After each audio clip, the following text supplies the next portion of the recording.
Hi all, welcome to the MainframerZ Meetup. This is our fourth online event. So morning, afternoon, evening, wherever you're watching this. I know that it's now global spread with everything that's been going on. So I think firstly is what is MainframerZ, or Z if you're in the UK, as I would say it. It's a community organisation. It's not an IBM hosted organisation. It is community driven with a collective of individuals with a like-minded interest of IBM Z, mainframe and technology. It is open to all, so whether that's IBMers, customers, business partners, students and developers. By having the MainframerZ meetup, what we are trying to do is to encourage more people to gain knowledge and experience of the platform. So for me, I've only been on the platform for 2 years, but I know people in my department that have been on many more years than me.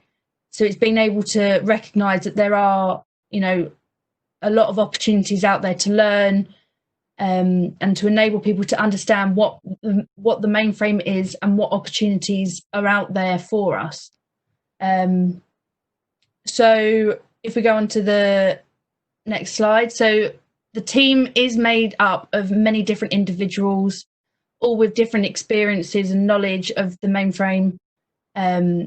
Initially, when organising, the team was focused on face-to-face events in London, but with everything that's been going on recently, we've now been able to do virtual events, which is allowing us to open this meetup further to wider the community and to be able to share knowledge with a wider community, and also for them to share their knowledge as well. If we go on to the next slide. So so you have found us, you've got onto this call and onto this meetup. So you would have probably seen us through the MainframerZ Meetup on the Meetup space, or you probably saw us on LinkedIn or Twitter for some of the posts that have been out to advertise this event. We are very high users of using Slack, so you can reach out to us on Slack. If you have any questions throughout the presentation, you can write on there, or in the Q&A session on WebEx. We've also got a LinkedIn page and a Twitter account as well. So we use quite a bit of social media and online presence to make sure that we can reach out to our community. So if we go to the next slide, how can we get involved? So when I first started by attending as a audience member, how majority of you are attending right now. And then I was very interested in becoming part of the organising team. So you can either become an organiser, a sponsor, especially once we're able to do face-to-face meetups again, whether you want to be able to sponsor with some pizza or a space that we can hold the event. If you've got any topics that you would like to cover, then you could become a speaker. If you have any jobs that are available or you're looking for new talent, then you could be a recruiter, or you could do a host. So you could do this intro as well if you wanted to. So we have 4 different speakers today with 3 presentations. So if we go to the next slide. So first we've got Rashik Parmar with how IT can emerge from coronavirus as the responsible enabler. We then have Jen Francis with DevAdvocacy and IBM Z and what does it look like. And also we then have Robbie, Avill and Pranay Sodani together talking about flattening the mainframe learning curve. So Rashik's talk will be about 30 minutes and then Jen and Robbie and Pranay will be about 15 minutes. So if you have any questions, then do go to the Slack channel, go into general, or write in the chat column or in the Q&A session as well, like in the Q&A section on the WebEx. So yeah, I think, if we want to pass over to Rashik. Okay, welcome everybody. Thank you for taking a few moments. this presentation is really kind of distillation of some work I've been doing over the last 4 or 5 months, looking at the role of IT and how IT progresses. And as Bethany said, you can send me a message on LinkedIn or Slack or whatever technology you want. I think I'm there in most places. And it really comes from some work that we did interviewing CTOs at the beginning of the year. So we talked to 100 CTOs predominantly across Europe, and you can see there's some in Middle East Africa, mostly in Europe, across a whole set of industries. And what they told us was there's a range of decisions that they're trying to make, and the decisions are around the kind of architecture and technologies that they're going to be implementing going forward. A lot of it is around hybrid cloud, significant around the data platform that they want going forward, also around containerization. So how do we modernize our applications to think about containerization, robotic process automation? And you can see that by the way, if you want to see the whole report here, that's available on my LinkedIn as well. So I won't go through all of it because we've only got 30 minutes today, but I want to draw out some key points. One of the big pieces that came for us was what are the priorities of where they see the decisions around technology, the architectural decisions, as we call them. And the 3 priorities are kind of summarized here, and we put it as 3 S's. So the first one is, how do we use our next set of IT decisions to help us survive and keep the business in solvency going forward? So really sort of coping with that increased competition, coping with the challenges that COVID's given, and so on. The second phase is, how do we start to simplify the business and the environment? So technology has become hugely complex, whether it's mainframe or traditional Unix platforms, or whether it's cloud platforms. It's becoming more and more complex. So how can we start to use different ways of simplifying that? And containers is quite a big part of that. And the last part is, where we see significant business advantage, how do we sort of really strive for super scaling that advantage and using the technology to sort of amplify the value that we've got into a broader marketplace. So those are the 3 priorities. And then around that, they summarized a set of 7 key decisions. So one is a hybrid multi-cloud as a foundation, containers and moving things more and more into containers. Insight services is all about how do we start bringing the range of AI and traditional analytics into the services. Cloud service integration gives them a kind of layer of isolation from the underlying technology and fabric, and infusing all of that into intelligent workflows to try and automate more of the business process itself. And then the 2 big pillars on the side around operational automation. So that's everything from the software-defined environment right through to application automation, bringing the whole sort of SRE mindset and philosophy, and then, of course, the security and privacy part. So there's 7 decisions there, and there's a lot of more material around this. But really, the piece that struck out for me was there's this kind of undercurrent around some of the issues that people saw, and these are some of the sort of pointers that they gave us in those interviews.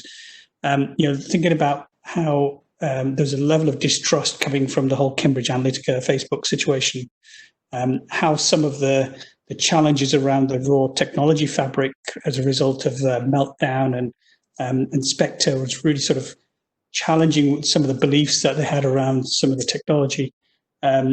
Things like sort of Facebook Beacon, things like the stories around the internet has a dirty secret, and they're also run by Fortune, is run by BBC. There's a whole bunch of these kind of pieces.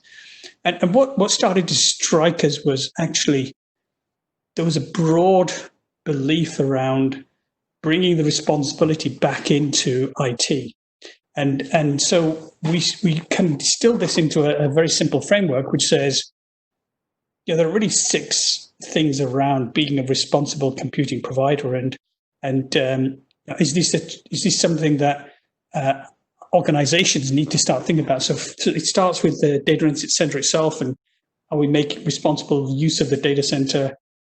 Are we making responsible choices around the infrastructure, the code that we have, the way we're using the data insights itself, the systems, and then ultimately to responsible impact?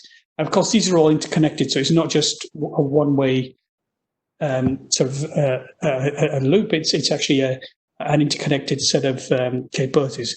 And if we distill out some of the questions that the CTOs were telling us, from a data center perspective, there was questions around sustainable use of the energy sources. Are we using the free energy and using some of the free cooling where it's available? So using the energy in different ways. What about the infrastructure itself? Is the infrastructure reducing the amount of rare metal?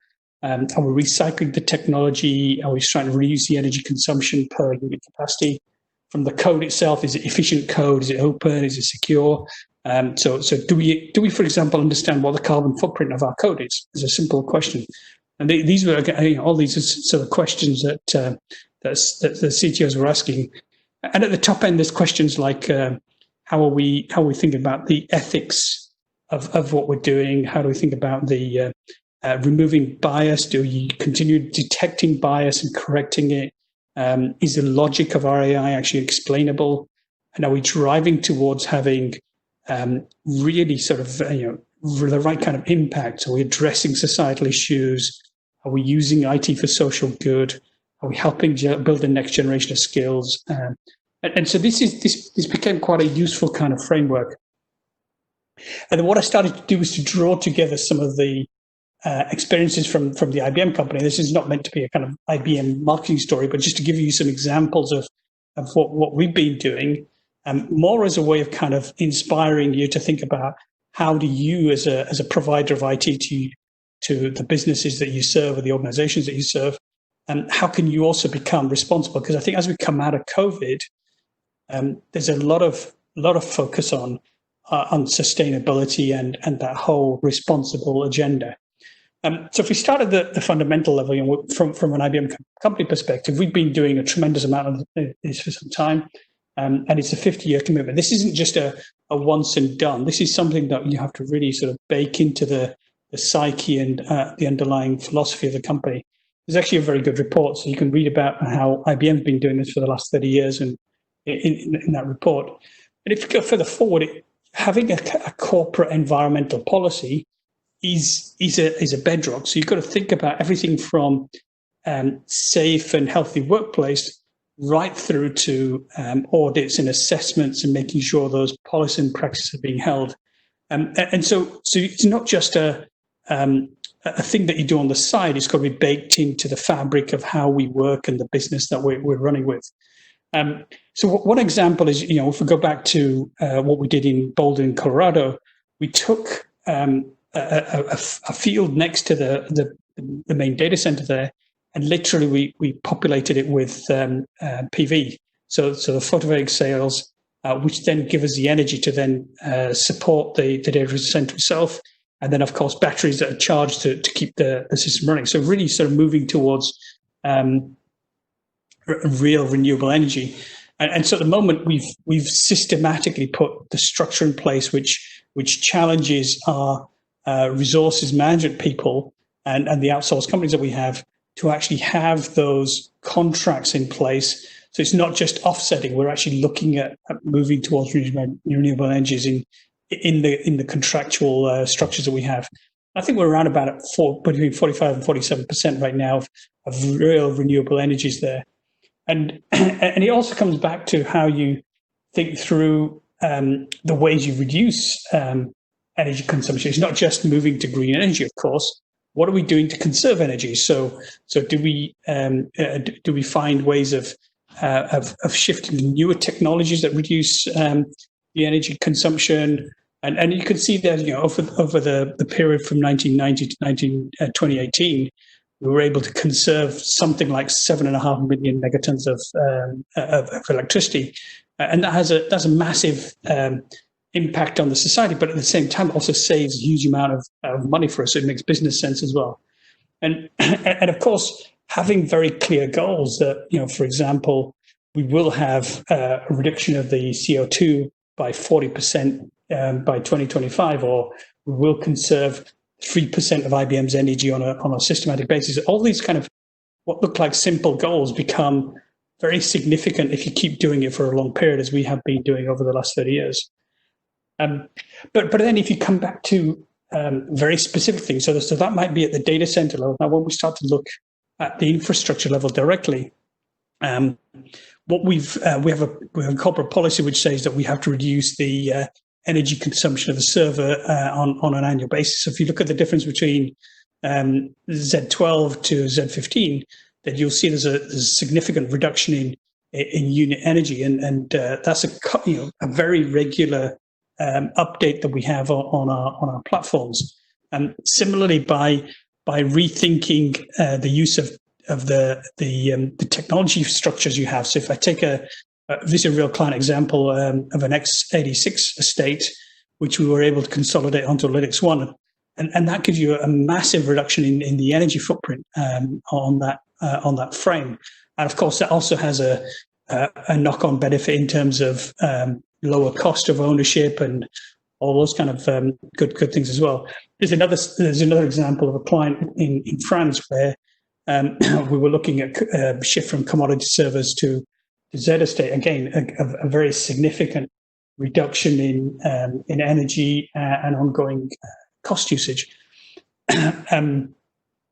Another focus then on carbon footprint. So simply the carbon footprint difference between a HP Blade estate, a farm, compared to a Linux One farm. So these are just some of the examples of how, from a pure technology perspective, you can make a difference. If we start to look at the code, then again, we look at how over the years we've been systematically reducing the amount of code path length on parts of code. So if you look at Java and the JVM that we run, so the JVM going back from the early 90s through to now, we've seen a systematic improvement in performance and systematic reduction in the overheads. But of course, that also leads to reduced carbon footprint, reduced code itself. The same thing with Power AI. So when we looked inside Power AI, and we started to find ways of, again, removing some of the code path length and start to improve the performance. On Power AI, we were looking at accelerators of between 10 and 20 times because of the way we're running that infrastructure. So again, these are ways that you can start to think about how the code that you have reduces its footprint on the society. And from a data perspective, one of the things that we've been doing a lot of is having clarity on the responsibility around ownership of data and use of that data. So OpenScale is an example which allows the AI itself to be both open and transparent. You can start to see where the bias is inside that data. But one of the pieces that we have launched is these responsible data stewardship or principles of data that we launched about a year ago. And here there's three broad principles around ownership of the data, privacy of the data flows and access, and then fundamentally the security and trust around that. And these are principles that we were encouraging. Obviously, we're living up to this, but we're also encouraging our clients to think about this because, again, as a responsible provider of IT to your businesses, they want to know that this is being done in the right kind of way. But then as you start to get into the responsible impact, there's a range of things that you can start to think about here. And the way we're doing this is using things like Call for Code. So right now, Call for Code is an initiative that's open to anybody in the world to come and work with us. And we get a whole range of startups. So this time it's focused on the climate emergency and on race. Racial discrimination. So how can we use technologies to help address some of those societal issues? But these are topics which, if we do them in the right way, creates tremendous societal impact.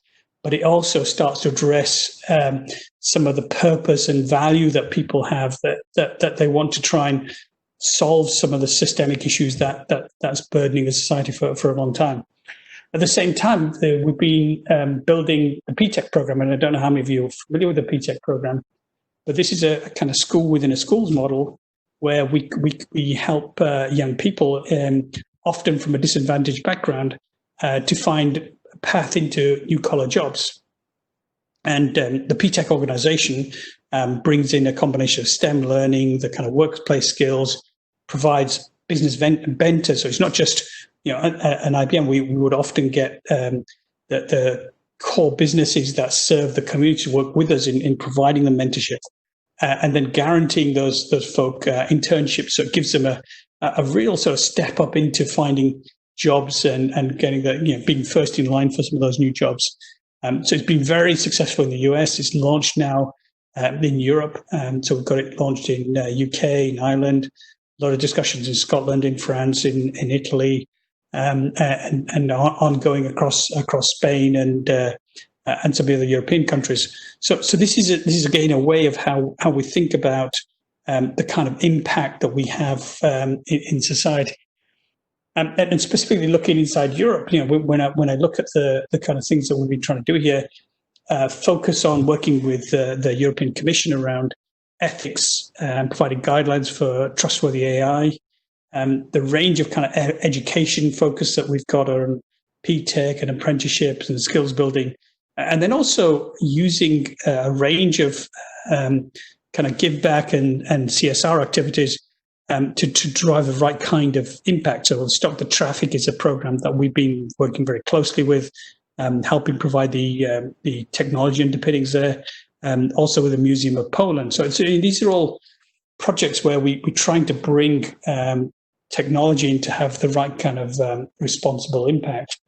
And then we've got to look at kind of research and how research is helping. So Volcat is a way we're looking at using techniques to restructure and recycle plastics and turning PET type technology plastics into recyclable plastic itself. Also, some of the research work around using microscopes to look at water and understand the plankton inside the water and the potential threats that has. So some of the early work in building a lab on a chip, which you can basically use to take the analytics that you would have for a large scale laboratory anywhere in the field. Also, a huge amount of work on things like farms and some of the work we've done with AgroPad in using very simple technologies to analyze the soil and using AI and water sample type techniques to be able to figure out what's the right time to plant things, what are the kind of issues, and how do we create strong and sustainable plant and food and create sustainable food sources. Also around solar energy, delivering kind of solar energy, the solar app for the African countries, which provides a web-based app to create the kind of personalized way of tracking and managing your own PVs. Also going back into the supply chain, because often it's not just the impact that the organization has, it's an impact in the supply chain. So how do we start to use some of the technology to go back outside the data, the organization itself, and work with the supply chain to remove water from there, remove some of the energy, having the right kind of ethical practices for the employees in the organization. So really what I'm trying to say, there is a societal need for IT to step and be responsible here. And I think the kind of pause that's been created by COVID and certainly the conversations I've been having with CTOs in some of our major corporations says they're looking for a way of tackling this kind of issue in a systemic way. And what we're doing with the framework is starting to identify ways in which you can start. And you don't have to start in and do everything. You might want to pick one or two areas. But I think that the organizations, the more mature and responsible organizations, want to do this. And I will be publishing more material on this in the near future. But I'm trying to give you a feel for how we're taking this within the IBM company and how we're open to work with and partner with organizations who want to progress with these topics.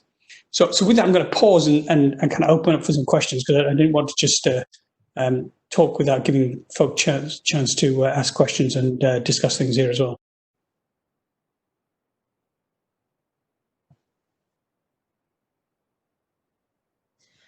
So we do have a question of, are there future plans to bring PTech to the MEA region, particularly to markets in Africa that have an IBM Z footprint? So yes, we've been having discussions with a number of people around PTech in MEA. And now that Europe has become EMEA, then it's part of my responsibility. So we'll be looking at that some more. So yeah, absolutely, we do want to do that. I think there were some early discussions around maybe Dubai or maybe Saudi. I can't remember, but I will go and check and provide some more information on that separately.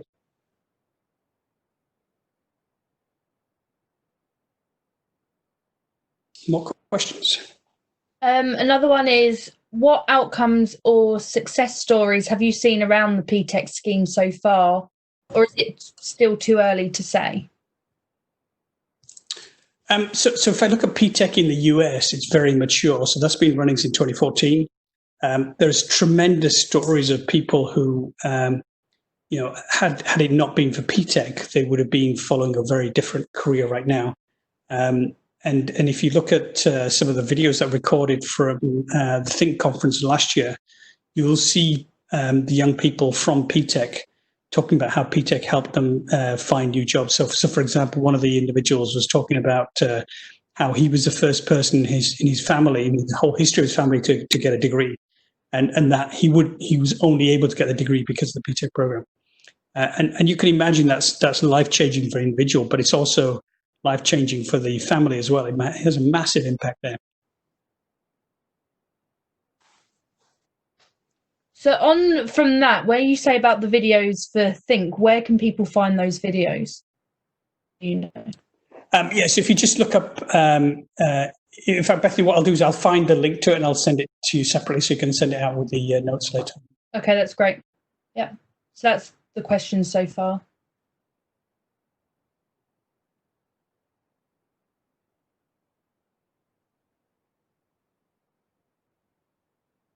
So why don't I pass on to others? So, if there's other questions people have, then they can always contact me later.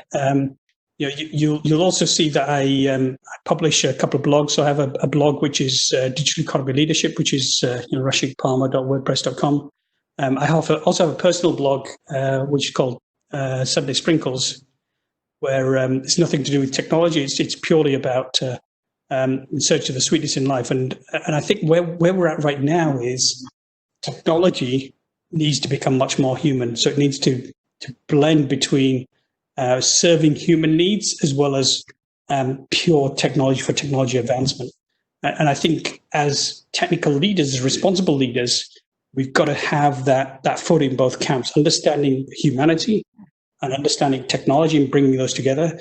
And for me, that's what responsible computing is about. And so that's why I'm championing that across the IBM company and certainly championing that with the clients and partners I'm with. Okay, that's great. If anyone does have any questions, please raise them. I think we might have another question. No, yeah, so if anyone does have them, please raise them and we'll ask them for you. So is there anything else you'd like to add before? I think the main thing is, please do engage with me, connect with me on LinkedIn and continue the conversation there, because this isn't a once and done, right? This is not job done. This is job begun. And I think there's a massive job to be done here, which we can only do if we all work together. So please do come with us on the journey. Let's collaborate, because I think there's a tremendous opportunity ahead. And as we come out of COVID, people have had the chance to stop and pause and think about some of the things that we've been doing. And just a simple question of how much is the carbon footprint of me watching a YouTube video? I mean, we don't think about some of those impacts, and yet this is growing at a pace which is exponential and has implications of an exponential blog. Okay, so if we now pass on to Jen Francis.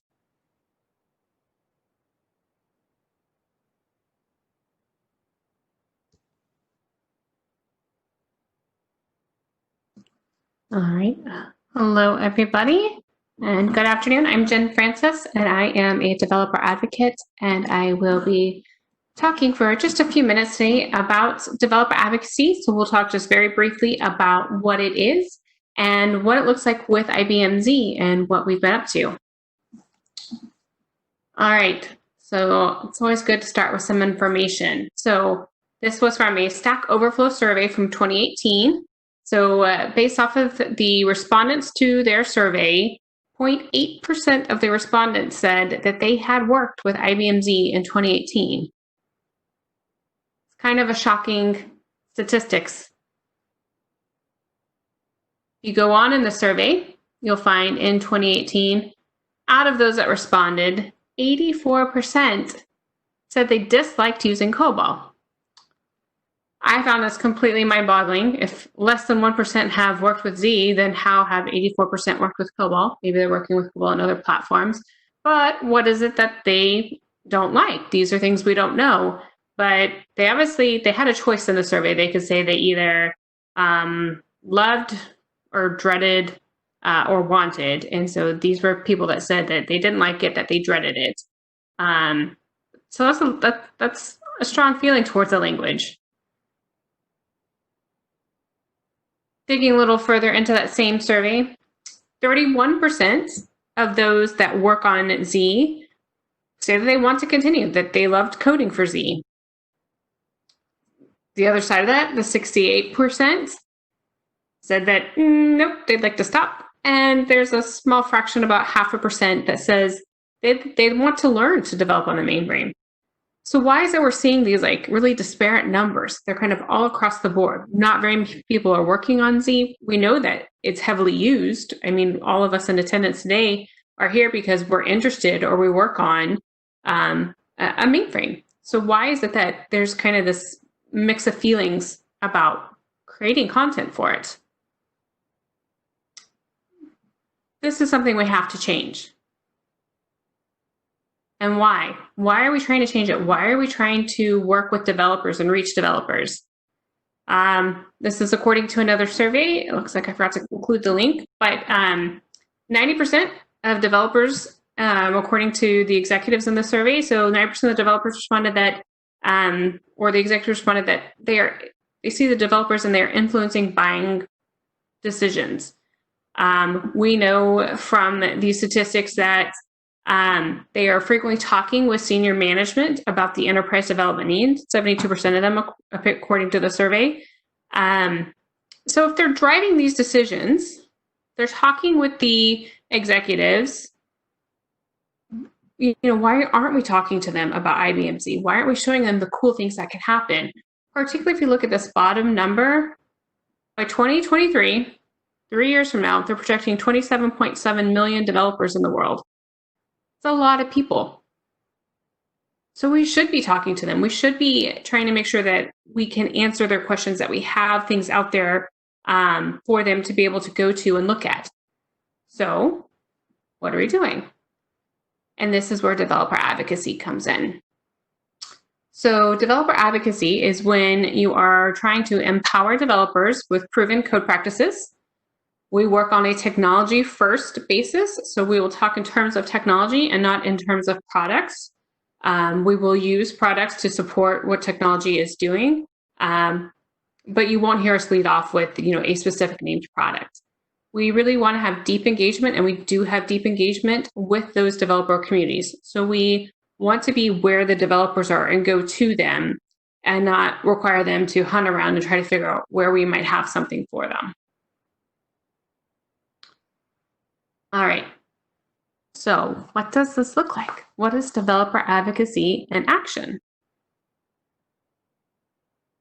We get to do fun things like what we would call tech fests. So this can vary, but this is typically where we will go to a client. Some clients will have big events where they invite vendors in, or maybe different teams from across their company to talk about different technologies available. So it really works well when we are able to partner with teams at a client to showcase not just the technology from IBM that they're using, but what they've built on top of that. So We've done some events at some customers where they're getting in new hardware and they want to have that be known across the company. So maybe we could talk about the new features, but we'll also talk about what the workloads that they're already using, because a lot of people across the company just don't know. And so it's a chance to have them share what they're doing, but it's also a chance for us to share just the cool new things that will be available to that company and the different teams at that company as just, a normal part of their upgrade plans. So it's actually been a great chance to drive enthusiasm and interest in a very non-stressful, non-time consuming way. People can stop by throughout the fest or throughout the day for however long they're there and have just easy conversations. So it's very approachable. It's very relaxed. We'll usually try to have some cool demos. I've done some fun hands-on activities so people can kind of try things out and see them firsthand. We also do a lot of workshops and meetups. So things like this. So usually when we do meetups, it's awesome when we get to be in person. We try to have hands-on activities. We want people to actually experience what it's like to work with technology on IBM Z. So we'll always try to create events where that's a possibility. So maybe it's a demo where you get to come up one at a time, or maybe it's something where everybody can walk through it. So what can those look like? So this was one that was done virtually recently.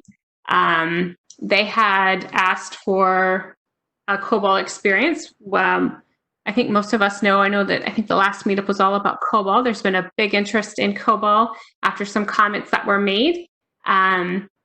So customers have asked, can you show what it's like to work with COBOL now? So we did exactly that. So it was for a few hours.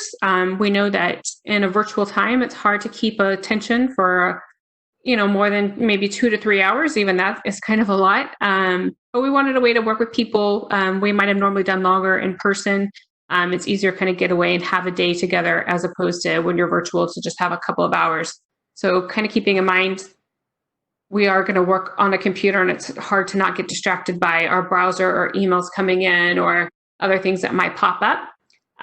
Keeping it short. So we did a presentation with talking about the COBOL developer experience, highlighting how you can actually now bring your own IDE. So now you can bring your own development environment and actually use that to develop COBOL. Showed them a little bit how they could play in a ZOS sandbox. So that is really going to be something like Z Trial, if you guys are familiar with that, where you can go out and request a instance of ZOS that you access through something like Windows Remote Desktop, and you get 3 days to play around with some technologies in this little ZOS environment. And then looking at the COBOL version 4 compiler migration. So they were already familiar with COBOL. They know that they need to migrate. What does that look like? How do they get started with that? After doing some basic education through that developer experience presentation, we gave the attendees a chance to work hands-on. So this was in a Z trial environment. So everybody had their own little ZOS environment to work with. And then they could pick from 3 different labs they could do. So they could work with Z Open Development. So this was going to work with some of the more open source tooling. So using the Z Open Development environment, something like VS Code, and they get to work with Git and pull code from Git, and then use the dependency-based build tool to actually build their code, and then work in the tooling to debug and modify it, and then using some more open source tooling through Jenkins to request for that to be built on their ZOS environment. Second option was to use our application discovery and delivery intelligence to identify some COBOL issues, to be able to update the code and to understand how the program flows. And then the last option was to work with the application delivery foundation for ZOS. So everybody could take a look. If you had the time to do more than one, you absolutely could. But this was just kind of a chance for people to explore where their interests were and what might appeal the most to them. All right, so what other fun things do we get to do to try to work with developers and show them how they can work with Z and meet them where they're at? So you'll hear us across podcasts. You'll hear and see blogs and other technical content like tutorials. We work on these things called code patterns as well. So I'll show you a little bit about what those are in just a second. but really trying to get across all of the different mediums that you could find content on and have a presence there and have it be in an approachable and trusting way that we can start to build the trust with other developers so that they want to come to us and work with us and know that we are a good knowledge source for them. So what are some of the popular requests that we get? I get a lot of requests for, what are the modern languages and how do you work with them? So we've done a lot of cool things. One of the fun things I was able to do is a workshop where we used IntelliJ, which is an open source development environment. And we made a little Java app and we set up, we used Maven, which is another open source build tool, to make a test case. And we ran their code. It was set up as like a challenge to see if they could code quickly and accurately. So that really showed off the benefits of why you would use something like an IDE. And then Maven ran your code against a test case, and you could see if it was correct, if you got the correct results. And then we had that automated through Jenkins. So basically, once you built an IntelliJ, it would then push your code up to GitHub, and then that would be picked up by Jenkins. And then Maven was used through Jenkins to build and run against the test case. So then you could see in like the Jenkins web console how you actually did. And your code was run on ZOS, even though you only ever worked in a desktop. So it was a really fun way to show how you could use open technologies in a different way and with Z. We get a lot of interest in containers as well. Containers is a really hot topic. And what I've learned as we've talked about it more is not everybody really understands the basics. And if you don't understand the basics, it's hard to see how that could work on something like Z, whether you're talking Linux 1 or maybe more traditional ZOS. So we've been doing some various different workshops, mostly focused around the Linux side of IBM Z, to show the fundamentals of containers and how that's becoming important and why it's taken off so much in a development world for applications, and really and particularly with the cloud. We also really want to show how you can mitigate risks leveraging the technology built into the Z hardware when working with containers. And so I know that there's a few guys on the phone or at the event that work with that technology. So it's our HyperProtect technology. So really showcasing the capabilities of what it can do and how it leverages all of the engineering behind the Z hardware to really mitigate risk when working with containers in a multi-use environment. Starting to get more and more traction with infrastructure as a code. So the idea with infrastructure as a code is that you are going to provision resources through machine-readable files instead of using some type of configuration tool. So basically kind of automating that process. We just had the announcement in the release of Ansible for ZOS. So that's one of those technologies that we're getting a lot of interest around and wanting to understand how it can work and what people can do with it.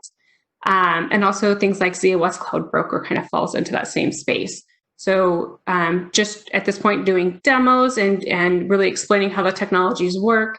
And as people start to gain more interest, we'll progress into the workshops and walking them through how they can use it and how it can build into a greater enterprise discussion to integrate with what other parts of the enterprise are already doing.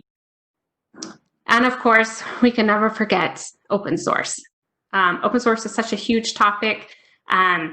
We spend a lot of time showing developers how they can use those technologies across IBM Z. So Ansible kind of falls into this area as well. I also mentioned Maven. But we do a lot of different things. So we'll build tutorials to show you how you can build open source packages for IBM Linux 1. We'll create different tutorials to show you how you can use things like Ansible with ZOS. So lots of different ways to show how you can use kind of those common open source technologies that people once thought you could never do with a mainframe. You absolutely can. It opens up to a new world of use cases by still keeping all of the qualities of service that we know and love about the mainframe. So we'll just take a quick look. So for developers, they are learning and know that if they need information, they want to know more from IBM, they can head over to IBM Developer. I did put the link in here. So let's take a quick look at what IBM Developer looks like. So this is the IBM Z developer page. You'll find, video tech talks or blogs, different events that are coming up. So we can see our COBOL Friday events that are coming up so tomorrow and in 2 weeks from them. You can also see, the trending post or the latest post. You could also take a look on the left and see something called code patterns. So let's take a look at what those are. What you'll see is that these are ways that you can work with our technology, either based off of like an industry use case or maybe off of a integration of multiple technologies together. So we could maybe, look at building our first COBOL application, and it'll walk us through exactly how you can do that and show you the flow of what you'll be working with and some simple steps. And then you can go out to the actual directions to be able to do that yourself. All right, the other places that developers are headed when they want to know information from IBM is to the IBM Z community. If you guys aren't familiar with this, add this to your bookmarks. It is a great location for all kinds of information related to everything Z. Some of the cool things here are you'll see things about user groups. So maybe you're unaware of some in your area. You could actually find out some here. We have one for Europe. If you've not joined it, we'd love to have you. You can also see, some of the new people that are coming to Z and some of the really awesome ways that we are trying to help cultivate those talents and keep those people supported as they learn the technologies that can run on Z. So there's some different spotlights here. And if we go take a look back at the page, you can actually see them here. And you can actually see, we'll close that. There's actually a chat happening at the end of this. If you want to join, you can go to the community page and you can join that chat where they're going to be talking about how they're educating young minds on IBM. And if you kind of explore through the community more, you can actually see this is an example of a user group. So you can join user groups to get more information, be able to talk with people. So there's discussion boards. You can see the events that are going on. So I picked this one for new to Z because most of everybody I get the privilege of working with are just that. They're new to Z. So whether they're 30-year professionals that are just starting to work with Z, or maybe they're straight from university, we want to encourage them. We want to, help them, include them to the family and really welcome them. And so in this virtual time, we've been trying to do more events to really do that. So there's social hours and things like that. So you can find all of that out in the communities. And that was just a quick look at developer advocacy. All right.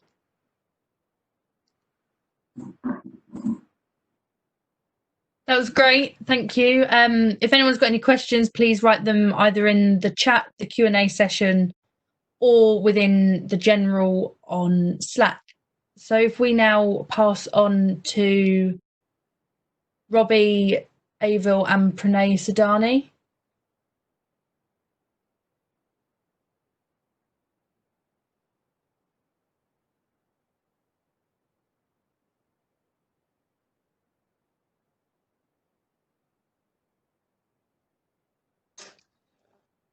Sorry, I just had to pass off presenter to Pranay. I think you're doing it only, Pranay. I just had it, and it seemed to pass back to you. We'll just pass it back and forth like a tennis ball. There you go. There we go. Yeah. Fantastic. Hopefully you guys can see that now. Cool. Hello, everyone. My name is Pranay, and I'm here with my co-presenter and teammate, Robbie Avill, to talk about flattening the learning curve. Now, most of you must be wondering what we mean by that. And to really understand what we mean by that, I'm going to start off by talking about our experience with the mainframe. So who am I? I'm an intern at Zoe at IBM on a year-long internship. And at university, I'm studying computer and internet engineering. And prior to coming into the Zoe team, I had no mainframe knowledge or experience. So I had no experience and no knowledge, and I'm completely new. But I have heard of mainframes before. Where I've heard of them? In movies. The way they were represented in movies, mainframes were like alien technology to me. It seemed like it was the be-all and end-all for all villainous plots.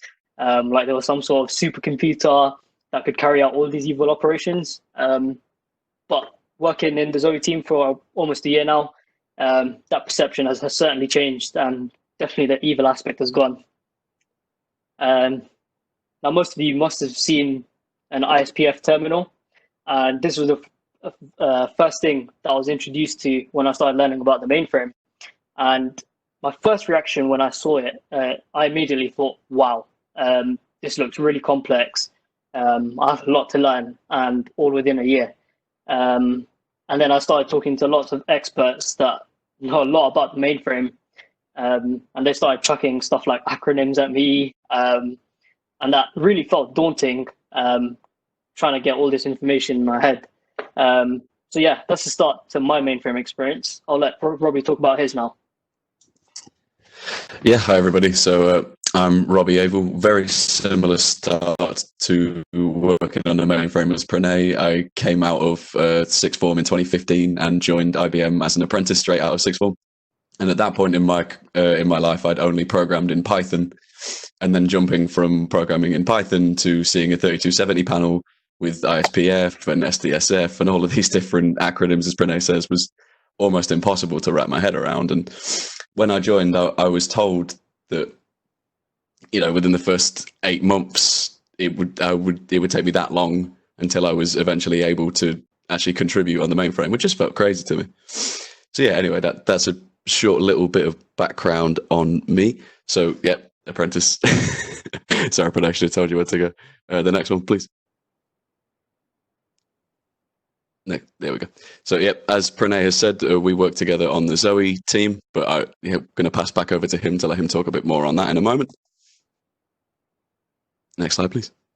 And just a fun fact about myself, the small town I am from, Burn-on-Trent, is the home to Marmite. Love it or hate it, that statue is there and is an ode to Marmite. Next slide, please. So when I started out on a mainframe, my journey felt a little bit like this cartoon here. So I spent the first month or two on master the mainframe with my head in red books, with, you know, pestering colleagues every 5 minutes about what this different TSO command or what this USS thing meant. And you do all that for a few months and you get to the end of it and you think, okay, I sort of understand how mainframes work now. I can traverse through an ISPF session, I can write TSO commands, I can SSH into USS. And then people start talking about things like parallel multi-sysplex and running ZVM on top of ZOS.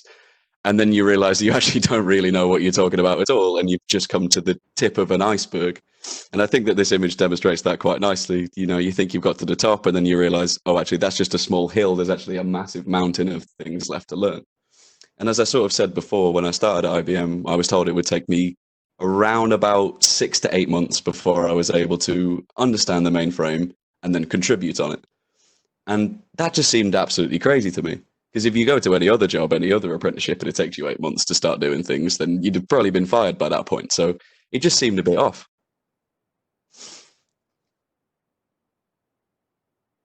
But the thing with the mainframe is that there isn't really much of an in-between, or it didn't feel like at the time that there was much of an in-between. So I'll pass back to Pranay to talk about what we think is a pretty good in-between.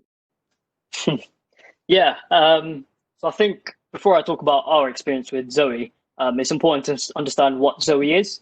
To simply put it, Zoe is just a free to download open source framework that allows development and a lot of, sorry,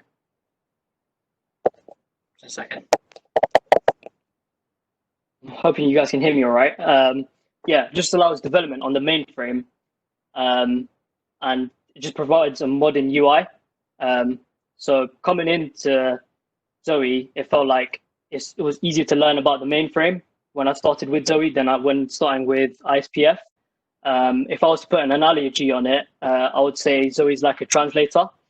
So if I went to a foreign country where I didn't know the language and I tried talking to someone, and they tried talking to me, but we didn't understand each other, I would feel quite confused and scared, because as humans, we tend to be scared of things that we don't understand. But if you had a translator there who is familiar with both languages, it would help you feel more comfortable and more eased into the conversation. And in a similar way, Zoe is like a mediator between me, someone who's completely new to the mainframe, and the mainframe. And again, the way I would put it is, you either go from zero to mainframe, or you can go to zero to Zoe to mainframe. Yeah, so one of the other great things about Zoe is that it's part of the Linux Foundation and the Open Mainframe project arm of the Linux Foundation. So what that means is that there's a lot of tutorials and tools given by external members. It's not just, people in IBM that work on Zoe, it's anyone. We also have the Zoe Conformance program that you can see on the screen there. So that means that any products that you see that have sort of Zoe leverage on them, they will all have a sort of similar code base, similar common functionality. That's the word I was looking for. And you won't be, trying to learn a different thing every time you want something that is Zoe incorporated. So the Linux Foundation supports a whole host of different open source projects, as you can see from the pictures there. There's Jenkins, there's Kubernetes, there's Linux itself on there. So it's not just small time open source projects that are on here. It's a pretty big deal. Yeah, and just to extend on what what Robbie was saying there. Because Zoe's open source, it's free to download. And one of the things that I've been talking about with my teammates is that even though I'm going back to university next year, I can still contribute because it's open source. All the source code is available publicly. And like Robbie said, we have a conformance program, so it's very extensible. Anyone who wants to leverage Zoe technology can do so with relative ease. So about my experience with the mainframe, I want to talk about what work I've done with Zoe Explorer on VS Code. Now, for those of you that don't know, VS Code is just a free code editor that has many features that developers love to use. So, for example, syntax highlighting, it has debuggers, it has code completers, and just if you can see the chart, it is quite a popular code editor, and I certainly used it back in my days at university. So when I started working on the Zoe Explorer, it was quite easy for me to understand what it was built upon. And that brings me to one of VS Code's greatest features, and that's its extensions. And as you can see, we have a Zoe Explorer extension on VS Code. And all it is that you can interact with the mainframe, so like datasets, USS files, and jobs through VS Code. So here we can see like a small overview of what it looks like on VS Code. On the left here, you can see the Zoe Explorer extension. And then here in a compact view, you can see all your datasets, your jobs, your USS files. And let's say if I was to open a dataset up, it opens up in this nice code editor format. And like you can also access the terminal in which you can use the Zoe CLI or the Zoe command line interface, which is another component of Zoe. And there are loads of components of Zoe, but due to time constraints, I can only talk about one today. Yeah, so that was just an overview of what VS Code looks like. To break it down into how I think it distinguishes from ISPF is, I have two examples here. So the first one here is what's called the context menu. And that's a feature of VS Code that Zoe Explorer leverages. So as you can see, if I were to right click on this data set, I have these operations or these functions that I can carry out on this specific data set. So I can migrate that data set or rename that data set. And yeah, as you can see, there's a host of options that you could do on the ISPF terminal as well. And here's a view of what looks like a USS file and the different stuff you can do on that as well. And I think it's a really simplified view, and coming in, looking at an ISPF terminal and this window here, I know which one I would prefer. Another great feature I like about VS Code is that it's very interactive. So as you can see here, this data set is migrated, and that's indicated by this ghosted out icon here. And then consequently, the context menu changes for that as well. So it only shows me the options I can do with that data set now that it's migrated. The more features of VS Code that I like, I didn't mention third-party extensions, and Zoe Explorer itself is an extension, but there are so many more that I have installed here. One of the ones that was pointed out just last week to me was JCL syntax highlighter, which makes the syntax of your JCL file look more pretty in a way. It sounds small, but to me, those are the little things that add up to the experience.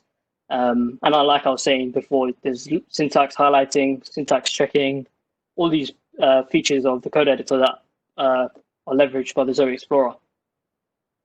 So I'll leave Robbie to talk about how you can find out more. Yeah, that was great. Thank you very much, Pranay.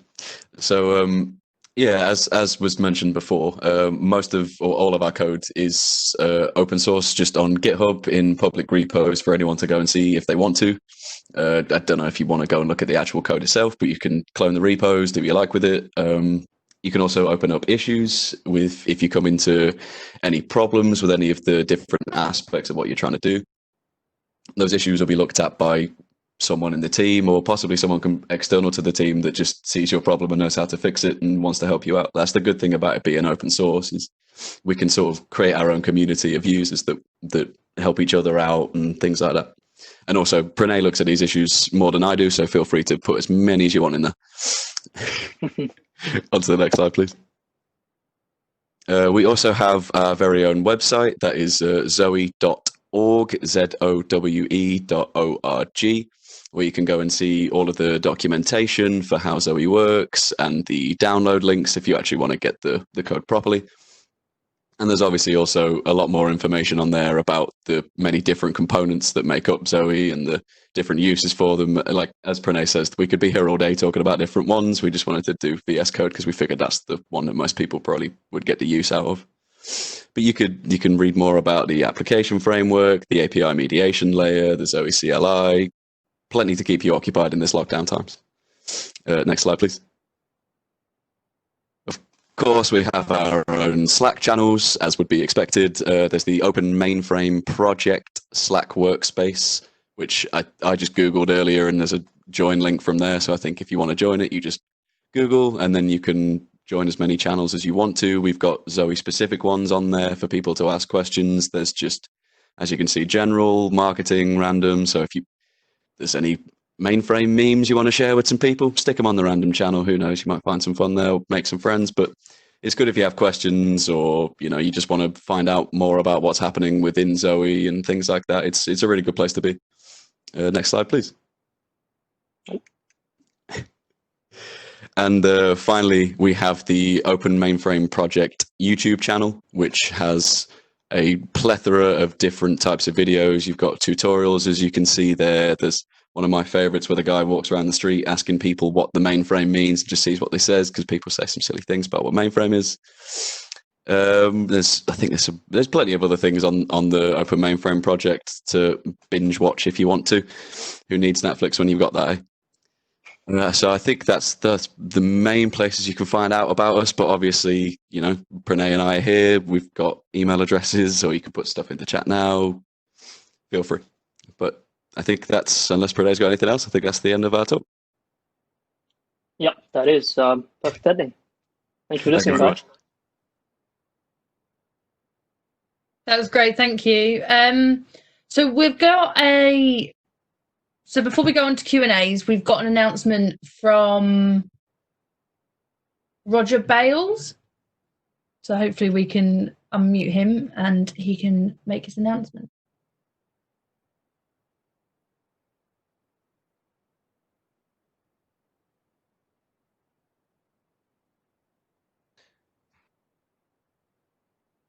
Hi there. Can you hear me okay? Yes, we can hear you. Awesome. Great. Well, look, thank you very much for a couple of minutes. By way of introduction, I'm really excited. It's been very cool to be on this meetup and just hear some of the really cool stuff that's going on. I am the business unit executive. I work for IBM, based out in Raleigh, North Carolina. And my team is involved in an area in IBM called Systems Lab Services. And we are a part of the IBM Z brand. And our team really focuses on helping clients deploy and use various types of Z technologies. So I've got folks that are based all over the world that we call consultants, and they do all kinds of interesting work with clients to help them plan and deploy Z technologies. Everything from helping clients with adopting new technologies like pervasive encryption to the data privacy passports technology that came out with Z15, to helping clients with more everyday tasks like building a strategy for how they're going to do system maintenance or upgrades from one set of software to another. So we've got a number of different capabilities. And what I wanted to spend just a couple of minutes on was a new announcement that we made in March with the availability of data privacy passports. And it was a new initiative called the IBM Z Forward Acceleration Initiative. And this is an initiative that allows clients who have purchased qualifying Z15 and Linux 1.3 servers to actually get access to some of our services at no cost, which has been a really exciting thing for many clients. We typically are a fee-based organization and help clients on a fee basis. However, with the Z Forward Acceleration Initiative, if a client purchases a Z15 8561 T01 or an 8561 LT1, they actually earn credits, and the credits are applied to a number of weeks of services that the customers can actually access and use.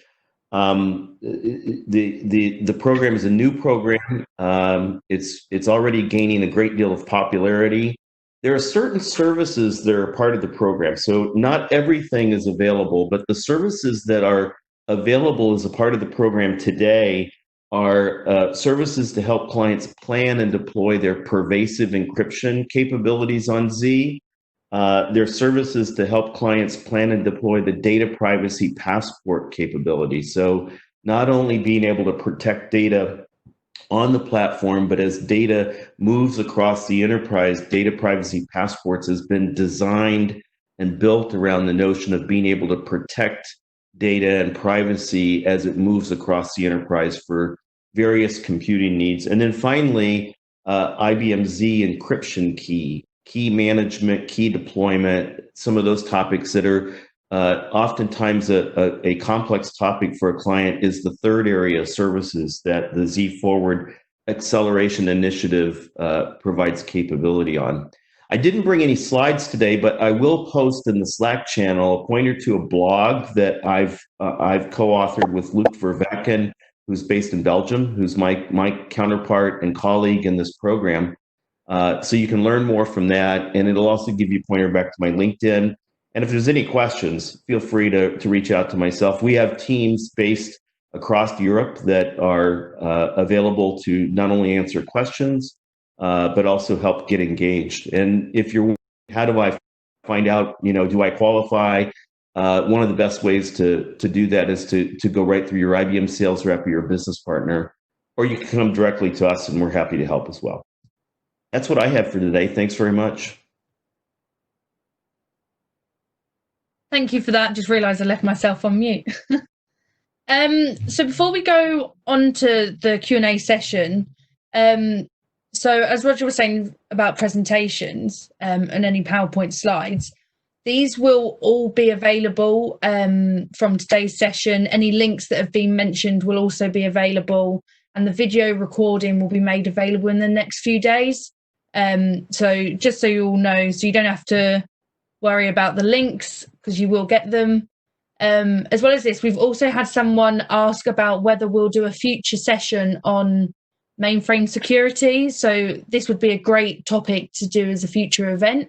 So if anyone else has any great ideas as a theme, then please, message us here on WebEx or in the Slack channel.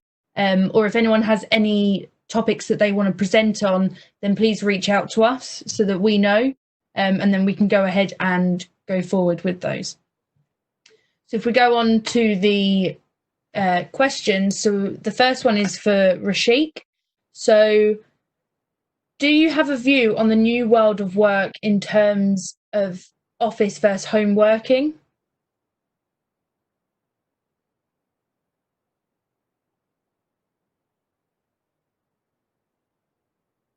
Have we lost Rashik?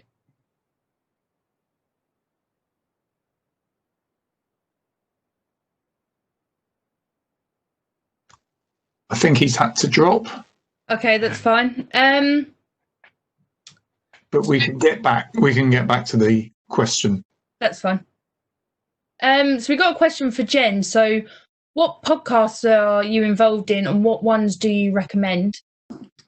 Oh, that's a great question. So IBM Developer creates their own podcast, and we've partnered with them on a few different cases to talk about specific Z things. So you can catch those through IBM Developer. There are also other groups, like our DevOps group does one. I think they talked about earlier today. I think it's called like Talk DevOps or DevOps Talk or something like that. And that will actually, I think, also be moving to IBM Developer. And so you'll start to see all of these kind of podcasts related to developers just there on IBM Developer. They do have a section for podcasts. And of course, you got to love Terminal Talk. If you've never listened to Terminal Talk, it's a great listen. So I'll always kind of promote them. It's not necessarily for developers, but it's a really cool way to learn about technology. And then we've got a question for Robbie and Pranay. How does the JCL syntax highlighting compare to the ISPF edit JCL highlight? Pranay, I'll let you tell that one. So I only found about 1 week ago, and it was developed by someone from Broadcom who's also a contributor. And the way I think what you're asking is the way it looks, how it looks different. Personally, I haven't looked at JCL files in ISPF, but the syntax highlighting it just distinguishes between the different parts of the JCL file. Hopefully that answers your question. Yep. So there has been put. I don't know if it's Pranay or Robbie. Would one of you be able to stop sharing your screen? Oh, sorry. I didn't realize I was still sharing. It's fine. Now we've got full faces now. So then another question for both of you is, what makes you want to stay working on the mainframe? That's a good question. For me, at least, I've always seen the mainframe as kind of being the, not necessarily future, but I know that the mindset of it is for some people that it's just an old technology. I'm completely the opposite. I think that it's going to be used more in the future, and I compare it to x86 and that kind of thing, and I think it's way better than that. So that's where I'm at and why I want to stay here. What makes me want to stay on the mainframe? Zoe. No, it's not that simple. But I think the fact that it's so vast, there's so much to discover, you're always learning. That's quite interesting for me with the mainframe. Yeah. How would you encourage other students to get involved in the mainframe? Master the mainframe. That for both of us was the way that we started, and I think everyone that started on the mainframe will agree is the simplest way to like get introduced to the way that it works. Any other way, unless you know someone that works on the mainframe and can just sit over their shoulder and pester them. Other than that, yeah. And I got to give a little plug for Master of the Mainframe this year. So it will start kicking off quite soon. I think it opens up officially in September.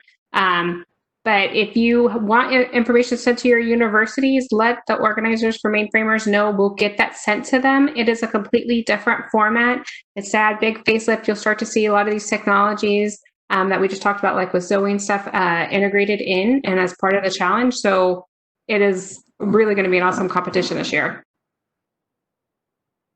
Yeah. win free stuff. Yeah. Jen, while you're there, someone has asked about the podcast. The excuse me, sorry. Yes. Terminal Talk. Terminal Talk is a podcast. You can find that anywhere you find podcasts. So through the Apple Store, if you're an iPhone user or a Mac user, basically anywhere podcasts are listed, you can find that. And then the other ones you'll find through IBM Developer. So you'll go look at their list of podcasts. We've got some general questions. So I'm sure if people will know, but how commonly are mainframes used in the insurance industry, and what kind of workloads are mostly based on them?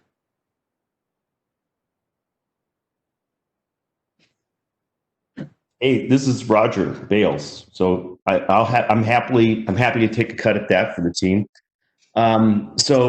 I've worked with a number of insurance companies around the world. I could reference a couple here in the United States, and there's a range. The insurance companies that are established and been around for quite some time, I think you oftentimes find a lot of their core business applications that are running in the mainframe environment, and in many cases running on COBOL. Some of the insurance companies, many of them have applications that manage their risk for different lines of insurance, right?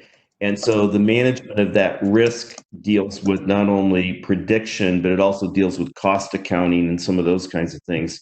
So we've seen insurance companies that are not only using the mainframe and using legacy established applications and databases, but there are insurance companies that are now exploring the new data analytics and the new modern development tools to modernize some of these kinds of applications. So not only are insurance companies using core applications around accounting, policy management, customer management, but they're also looking at the easiest way to modernize some of those applications. And there are some insurance companies rather large around the world that have actually explored utilizing things like IZOTA, the IBM Analytics for Z portfolio of products, as a way to actually do real-time analytics and new analytics against some of their applications. Okay, thank you. We've had a question about Master the Mainframe. Is this only offered via schools? So I think Jen would know this. Yes. So to compete, you have to be, I think, 13 or older and in school. So the competition part is available only for schools of varying ages. If you would like to just go through the course, you can do that. So it's not that you can't go and learn and try it out and see what it is. You just aren't eligible to actually compete and win. Okay, and then another question is, how does someone get a job in the mainframe industry within the UK? So how would they go about, obviously we've mentioned Master the Mainframe. They're saying that they've got 2 years experience as a mainframe applications developer in Italy. I'm unsure if anyone knows. If I'm honest, I don't know if there is a set way to do it.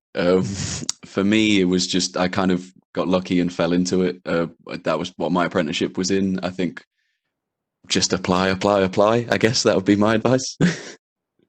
Yeah, and I'll give a little plug for the MainframerZ Slack. So there are a lot of people from various companies across the UK that are members of MainframerZ. So if you're, looking and you're new and you would love to stay in the mainframe space, definitely use the MainframerZ Slack workspace. I think there's like a jobs area post that I know a lot of companies would love to talk to you.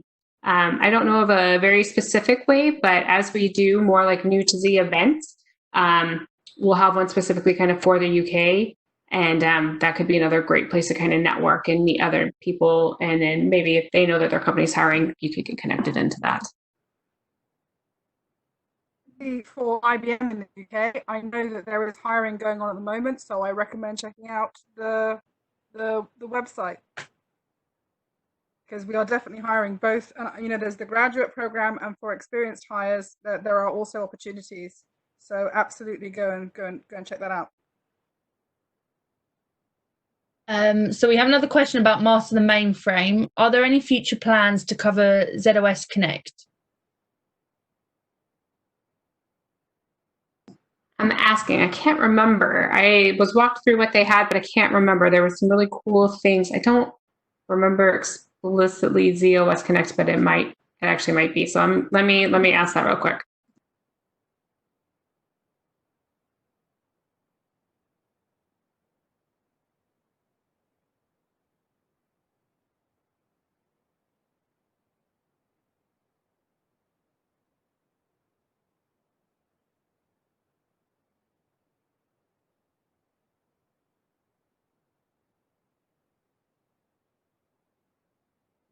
I believe for ZOS Connect, there is a Z trials for it as well. I think there is on one of the Z trials. I was trying to think what else. You're good. You're very good. There absolutely is. I think it was actually the first one to be introduced. Yeah, so if you want to play with it, go out to Z Trial, and we can always give you that link or you can Google for it. Yeah. So that's all the questions that we've had. So I'd just like to say thank you for all our speakers today. It's been very insightful and very interesting for all of us. If anyone does suddenly think of any questions, then feel free to write them in the Slack channel afterwards. Again, all presentations and video recording will be available later on. So everyone have a good evening or good afternoon or rest of the morning, and take care.